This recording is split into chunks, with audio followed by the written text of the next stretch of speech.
Oparien eguna da gaurko errandugu jai komertziala dela eta kontsumista. Baina nik uste maitasunean garrantzitsu gauk direla opariak eskertzen dira dudarik gabe, baina ekintzak ez da, demostrazioak, hitzak adibidez. Hitz goxo bat, esaldi bat, olerki txiki bat. Hitz maitxagarri bat, kutxun bat. Seguru. Gaur, Agus, hortxe duzu olki hautsik ez da zuen. Hautsik dago, baina beteko du laizter, pertsona batek. Hitzak maixutasunez erabiltzen dituen neska gazte batek. Jasone Osorok. Jasone. Eskerrik asko, eskerrik asko. Gainera lana ondia eman dizugu, Bueno, pixkat. Bai. Baina guztoko lana, Badu lana. Berak erabakiko baitu, dagoeneko erabaki du, eta guantxe jakinen duzu zuek, zeinek irabazi duen gure saria egun hauetan, badakizue, ari zineten, bidaltzen maitasun mezuak eta Jasonek erabakiko du zeinek pasako duen gau hori, eta afari hori, Dona Mariako bentan, maitasuna, desioak, plazerrak, horren gainean ari ginen, batez ere maitasunaren eguna da, maiteminduen eguna, nahazuk baita desioen eta plazerren gainean eta idatzi duzu. Bizitzan garrantzitsua da zure liburuetan, zer erranik ez? Bai, batez ere nire liburuak oinarte bentsat izan diarako harremanen inguruan, ez da? Eta harremanen inguruan, matasunak, desioak, minak, zalantzak, horre guztiak, bere lekua da, orduan, nire liburuetan oinarte bentsat horren inguruan idatzi dut, ez? Mina, zalantza, ez dakizen ba gauza, hainbat eta hainbat gauza esate asko kostatzen da aurpegira eta gainera egiak direnean, ez da? Eta maitasun kontuekin hori gertatzen da askotan, nik ala uste dut. Zure kasuan, errazago egiten zaizu idaztea, hori guztia, ala esatea, maitasun hitzak alegia. Hombre, idaztea beti da errexo aurpegira esatia baino, ez?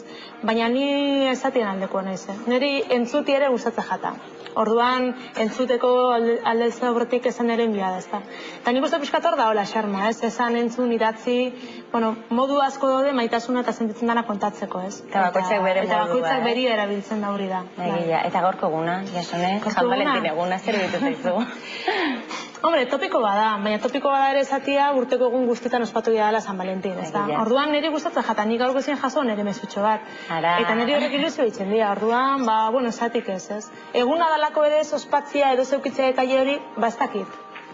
Beste egunak baztertu gabe, ez da? Eta pixka nik ustote gisa da, maitasuna azken batean delikatu mila dela eta eguneroko lana dela, ez da?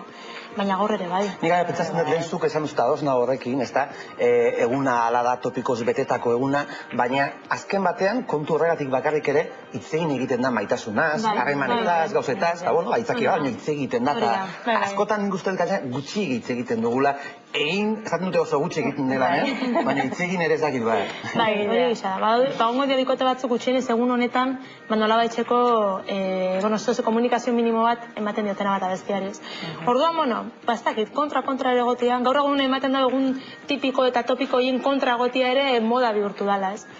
Eta zu bakoitzak, eskubide eta aukera guztia dauka nahi da bana itxeko, Eta jendeak, Agus, hori pentsatzen aldo, Jasonek pentsatzen duena? Jendearen erantzunak ere topikoz beteta egon dira, baina nik uste eta lare alako zirrara bat sentitzen dutela, hortaz galdetu diogunean gaur bertan.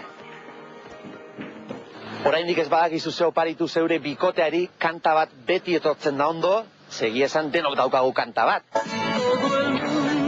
Quisiera una canción que hable de paz, que hable de amor. Detaile txikiak begira bat o laspan bat. Horrekin nahiko da, baina egunero. Halako egun sinalatuak, niri ez diat ez esaten. Zuk maitasunean sinisten duzu? Bai. Hola egiten da hori? Bakoitza jakingo du. A ver, Maria, mutxu ondi bat zuretako. Zuk maitasunean sinisten duzu? Bai. Horregatik ez dut sinisten San Valentin egunan. Paloma, musu bat, gloria. Zuek maitasunean sinisten duzuen? Bai, honen hori da, baina danak ez dauke, Zuek oraindik badaukazue? Oraindik gane uste jogu, alkarri. Norre maite ez, baina egun ematen ere bukatu egiten da ez, maitasun hori, baina, irauten duen bitartean edo ez, baina irauten duen bitartean behintzat, bueno, azpiko erropak eta beti ere koloreak gorri-gorria, pasiozko kolore hori, pasiozko egun honetarako tangoideak, neskantzako, bat neskantzako gauza daude, liga eta hemengo hauek guztiak ligeroak. Hau gehien bat, bueno, erromantiko baino gehiago, jolaserako, gaiztakerirako ikusten dauzu, kuku, jante. Angelitak eskuan duen liga hau, berak, Elton Johni oparitu nahi dio, eskondu egiten dalako Elton John. Ez para Elton John. Sí, claro. Gora maitasuna umorearekin, bera txorakerin gatik aserretzea, hau dena tita batean baitoa. Reloj, no marques las horas, porque voy a enloquecer. Musika aukeratzen aproposa zala, Politasun hori, Bueno, orain aietu da momentua, Jasone Agus eta etxekok, ailegatu da eta publikoa, ailegatu da momentua jakiteko zein den gure lehiaketako amodiozko mezuen lehiaketako irabazlea.